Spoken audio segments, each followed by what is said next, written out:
জোনবাই ভাল পোৱা ল'ৰাজন। মনত আছেনে বাৰু সকলোৰে জোনবাই ভাল পোৱা সেই ল'ৰাজন?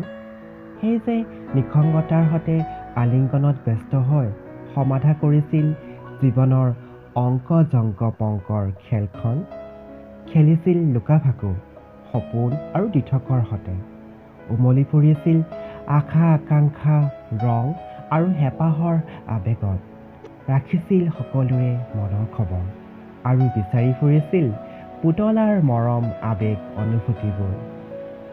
এতিয়া যে খবৰেই নাই তেওঁ, নাজানো ক'ত বা আছে তেওঁ, কিহত বা ব্যস্ত আজিকালি, পায়নে বাৰু আমাৰ খবৰবোৰ, লয়নে উমান আমাৰ আৱেগবোৰৰ কৰি খতিয়ান, সাঁচি ৰখা মৰমবোৰ যে এতিয়া সৰাপাত হ'ল, তেওঁক লগ নোপোৱা যে আজি বহুদিনেই হ'ল।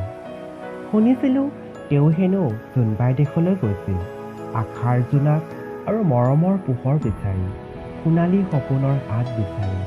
হয়তো তেওঁ পাহৰিলে আমাক, প্ৰয়োজন বা নোহোৱা হ'ল আমাৰ, কিন্তু আমি যে পাহৰি যোৱা নাই তেওঁ বাৰু জানেনে কথাটো? সপোনবোৰ বাস্তৱ হওক, আশাবোৰ ৰঙীন হওক আৰু মৰমবোৰে পূৰ্ণতা পাওক, এয়াই আমাৰ কামনা সদায়। আহিবা পুনৰ সপোন ৰাজ্যৰ পৰা উলটি, মুখত লৈ এমুকুৰা হাঁহি, বাট চাই ৰ'ম তোমালৈ সদায় জানা, জোনবাই দেশৰ পৰা আহা উভতি, অ' মোৰ জোনবাই ভাল পোৱা দাদা।